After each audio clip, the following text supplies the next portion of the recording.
circle. We're in our circle. We figured out what the terrible sound was. After enduring heavy wind for several hours, we suffered damage to our rigging. These poles are called the Seagull Striker, and they provide a downward counterpressure on the crossbeam to support our rigging. Without them, our rig is completely unstable. We might be done here, guys. I'm not quite sure how that would have happened. There wouldn't have been any load on it. I carefully pull everything out of the water and secure it the best I can. We need a rigger. Okay. And then we try our best to secure the mast. We don't know if there's been any other damage. We've got a line running here. We've got a line running here. Hopefully that'll help to offset any weird pressure that might be happening here. If any chance we lose this front one, I'm hoping that we don't lose the rig. If we lose, because we're only, 3 points because it's a catamaran. So that's it. That's all I can do until we can get a hold of somebody who can help us. Let's change our story, let's change our life. We'll do it our way, our own design.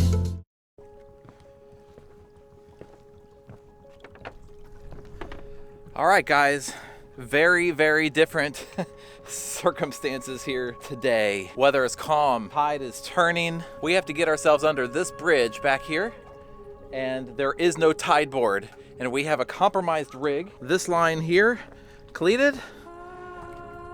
Wow, it vibrates. That's crazy. Can you see that? Anyway, we've got it cleated all the way up to the top of the mast. Another one over there, cleated to the top of the mast to try to take some of the pressure off of the forestay here, because the Seagull Striker, as they call it, sometimes they call it a Pelican Striker, is completely dismasted here. It's sheared off. This foot and this foot here, these attach here and here, and you can see it broke right at the point where the stainless hardware went through. So we had stainless inside of aluminum, and it's probably original. I doubt that these have ever been replaced, and I think it just corroded and weakened the aluminum to the point where this was the weakest spot of this part of the rig. There's more to the story, but look here at the back side of the hardware. It doesn't look bad at all. It looks excellent. So this is a great example of why you can't just trust the surface level of things. I spoke to my friend Ridge, who is a previous owner 2 owners ago. He owned and lived on this boat for almost 10 years. And he said, it's a good idea. He's now a boat builder, so he's learned. I think he's probably an expert on the topic. He said it's a good idea to back those out, inspect them for signs of corrosion, and then Teflube them or some other appropriate grease type lubrication, probably once a year. I would have never considered doing that. So anyway, here's what we think happened after speaking with a few other Vinzia 42 owners. The anchor is attached to this bridle right here that's kind of wobbling. Bridle's going straight down. Anchor is this way. Usually the wind or current is pushing you backwards on your anchor, and your anchor is in front of you. Well, we were in a really freak situation with extremely forceful winds that were pushing us forward on the anchor. So the anchor bridle here was actually aft. It was this way. And you can't see them very well now, but down below here, you can see that line right there. That line ran up to our bowsprit, which is a pole that sticks out right here. So all of that pressure backwards on that bowsprit line was causing the bowsprit, which is a pole that sticks out, to flex downwards, which is what we think happened here. It caused so much flexion that this was being pushed outwards like this, and it caused these to just shear right off. It's interesting to me that the lines, which are Dyneema here, The bowsprit line right here didn't break. This is the Seagull Striker. It's stainless. It didn't break. Instead, the weakest spot were these things. And I almost wonder if that's by design, because you can see clearly here that these are designed, it's like an insert. This is an aluminum tube. This foot is an insert that goes in there so far, and it's bolted on, and it's bolted on over here. We got 3 boards? Okay, it's time to go. We're watching the tide here. We got to get under this bridge. This is going to be tricky because we can't put extra load on that cross beam up there. Here, hold on.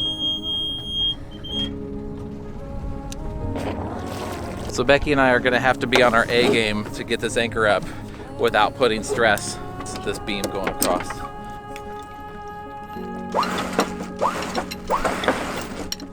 Just waiting for Corey to give me instructions. Right now he's working on getting the slack out of the chain, so there's no pressure on the boat at the moment. But he's taking the slack up to get the bridle off, and then once the bridle's off, it's on me to get this boat anchor up. And him a little bit. This part is not. This guy here, this thing here, it's a 5/16 hook thing. I don't know what you call it. It's from Mantis Anchors. I see a brand here. Guys, man, Mantis Anchors. This thing took a lot of force and it held hard. And for that matter, we have a Mantis anchor also. I think it's a 65 pound. I'm just gonna go out on a limb. I'm gonna say Mantis anchors will hold.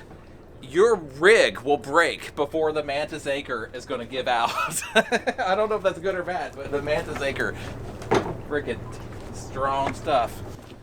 You ready? Yeah. I think we're straight down at the moment. Let me see which way it's gonna go.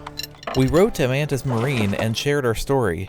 They were very happy that their anchor kept us safe, and they invited us to be a brand ambassador. If you've been considering upgrading your anchor and ground tackle, I highly recommend Mantis Marine. And if you use the code SALTYESCAPE, we will receive a small referral commission, and it'll go a long ways to helping our channel grow. So we don't have fancy headsets, so Corey's just yelling directions and pointing is how we... Normally we do pointing. I want starboard and forward. Both and forward. Hard forward, hard forward, hard forward. Okay, come on. The problem is we've got current carrying us, so it's like, you know, we're just, current and wind is pushing us as we go. I need starboard and first, forward. Both and forward. Definitely go in reverse here. I'm going forward, baby. Okay, go reverse. Hard reverse. Hard reverse, real hard. Real hard, extra hard.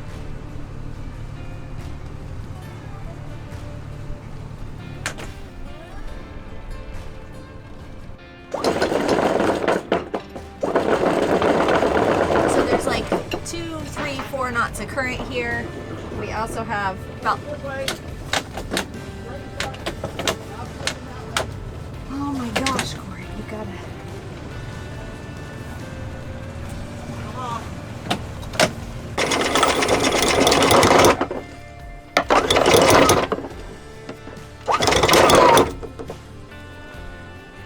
Straight down. I can't get it. It's jammed up.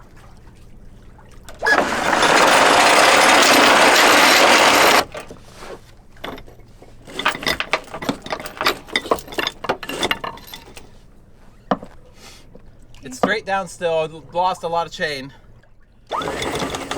Our Mantis anchor had dug in so hard because of the almost 50 knot winds that we endured, we were having a difficult time retrieving it. We finally decided to hook the bridle back on and try to use the engines to motor over top of All right, it. come off your throttle.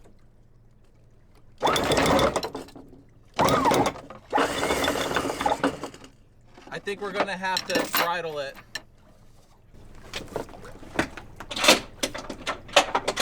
You wanna drive forward on it? I want to go forward on it, and then I want you to turn and point that way. What's happening? So the anchor is stuck, and we tried to drive forward over it.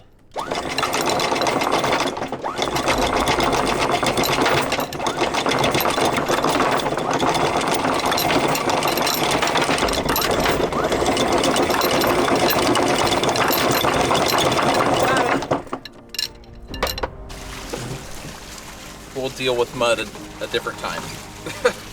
Right now we have bigger fish to fry. We got to get out of here and under this bridge before the tide becomes a bigger problem for us. Oh boy, guys. Oh boy. All right. All right. Got it done.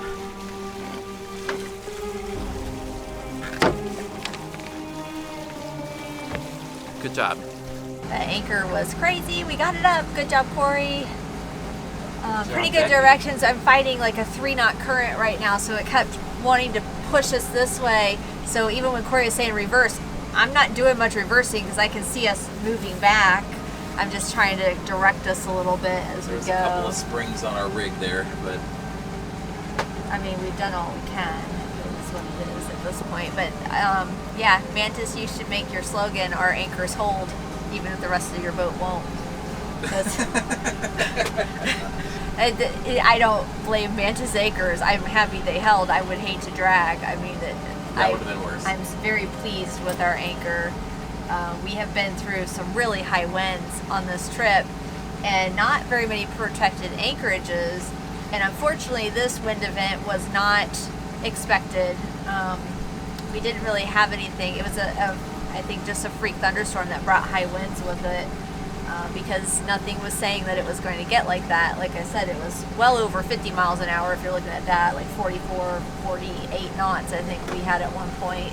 And then it was hard to tell because it started raining really hard, which slows down the wind manometer, wind instrument.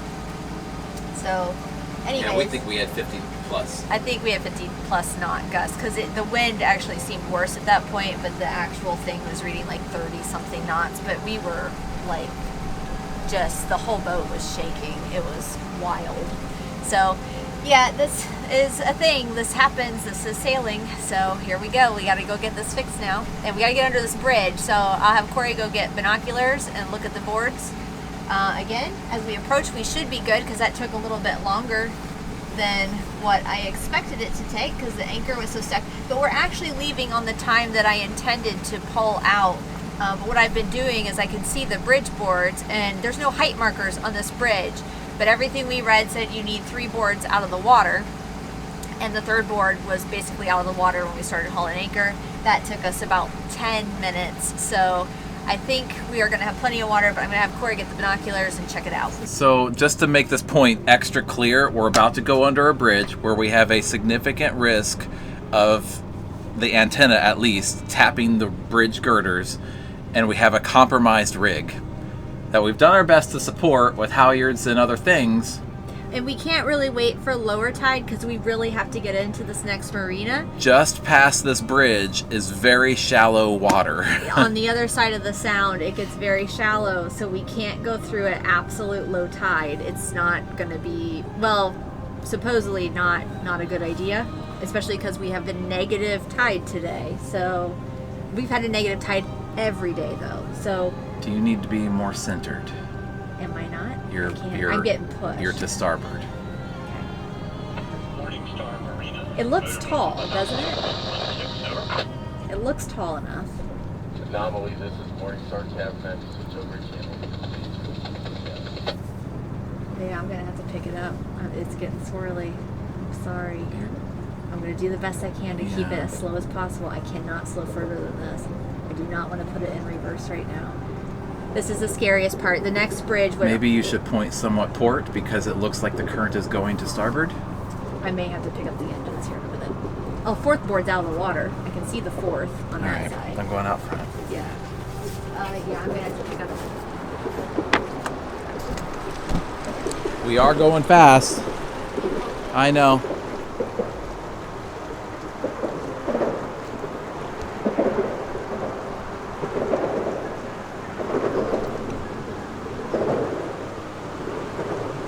We're not hitting.